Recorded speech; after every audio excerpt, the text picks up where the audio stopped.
नमस्कार दोस्तों, मैं हूं अमित और आप देख रहे हैं नॉलेज नूर।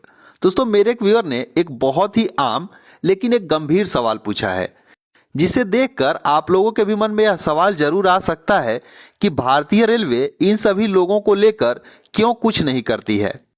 तो दोस्तों, आज के इस ज्वलंत, असहज और बेहद ही गंभीर विषय में आप सभी का स्वागत है। दोस्तों, अगर आपने भारतीय रेलवे में कभी भी जनरल कोच में यात्रा की है तो आपने यह दृश्य जरूर देखा होगा, जहां पर तालियां बजाना, अभद्र शब्द बोलना, डराने की कोशिश करना और फिर जबरन पैसों की मांग करना। यह केवल असुविधा नहीं है, यह सीधा सवाल है हमारी कानून, हमारी सुरक्षा और व्यवस्था पर। आज के इस विश्लेषण में हम इन 3 सवालों के जवाब को खोजेंगे। इन पर प्रतिबंध क्यों नहीं लगता है, यहाँ पर कानून क्या कहता है और इस समस्या का असली समाधान क्या है। दोस्तों, सबसे पहले तो समझते हैं कि आखिर समस्या क्या है। दोस्तों, यह समस्या किसी एक ट्रेन की, किसी एक रूट की या फिर किसी एक राज्य की नहीं है। यह पूरे भारत के पूरे रेलवे नेटवर्क पर फैली हुई है। आपने गौर किया होगा कि अधिकतर घटनाएं जो हैं इस तरीके की, वह जनरल कोच में ही होती है, क्योंकि जनरल कोच सबसे ज्यादा भीड़ भाड़ वाला होता है। यहाँ पर आरपीएफ और जीआरपी की मौजूदगी सीमित होती है और यहाँ सफर करने वाले यात्री अक्सर मजबूरी में यात्रा करते हैं, यानी कि कम निगरानी, ज्यादा भीड़ और मजबूर यात्री। अब जरा व्यवहार को समझिए। अगर कोई यात्री पैसा देने से मना करता है तो उसे गालियां दी जाती है, बद्दुआ दी जाती है और कभी कभी कपड़े उतारने जैसी धमकियां दी जाती है और शारीरिक भाव भाव से डर का माहौल बनाया जाता है। साथियों, इसे सही नाम दीजिए। यह बेगिंग नहीं है, यह एक मनोवैज्ञानिक दबाव है और यह सीधी सीधी जबरन वसूली यानी कि एक्सटोर्शन है। और इसका सबसे ज्यादा असर महिलाओं पर पड़ता है, बच्चों पर पड़ता है और परिवार के साथ यात्रा करने वाले यात्रियों पर पड़ता है। पूरे कोच में जो है एक डर का माहौल बन जाता है और लोग जो है मजबूरी में उनको पैसे देते हैं। साथियों, भारतीय रेलवे की एक्ट 1989 के सेक्शन 144 में साफ कहा गया है कि ट्रेन में या फिर रेलवे परिसर में बिना अनुमति का सामान बेचना या भीख मांगना एक दंडनीय अपराध है और इसके लिए जेल की सजा भी है, जुर्माना भी है, या दोनों हो सकते हैं। यानी कि कानून पहले से मौजूद है, फिर भी कार्रवाई क्यों नहीं होती है।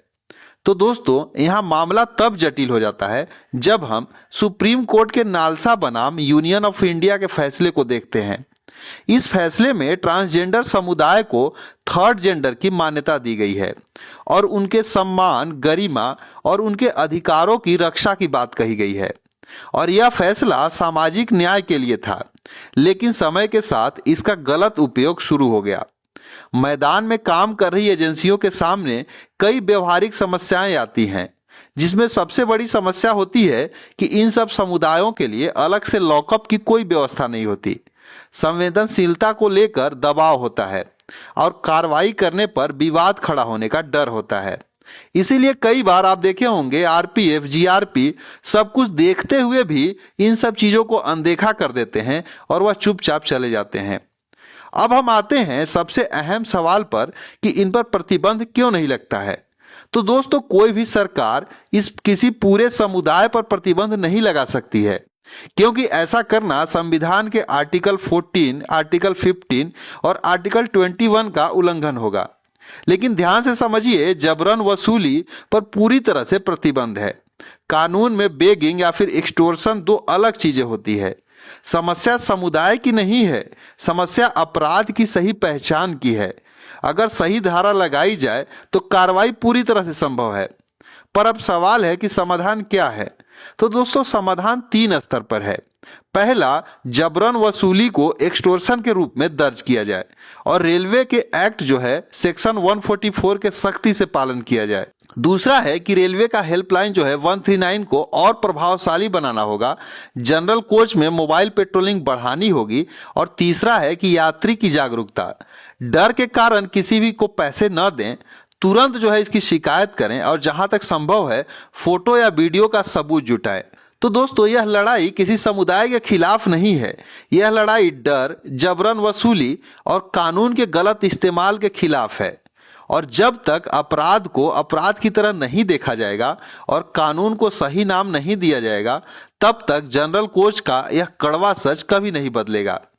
तो दोस्तों, यहाँ पर अगर ये हमारी विश्लेषण आपको पसंद आई है तो वीडियो को लाइक और शेयर जरूर कीजिए और कोशिश करिए कि इन सभी चीज़ों को बदला जाए और जनरल कोच के यात्री भी जो है सुरक्षित तरीके से निडर होकर अपनी यात्रा को पूरी कर सके।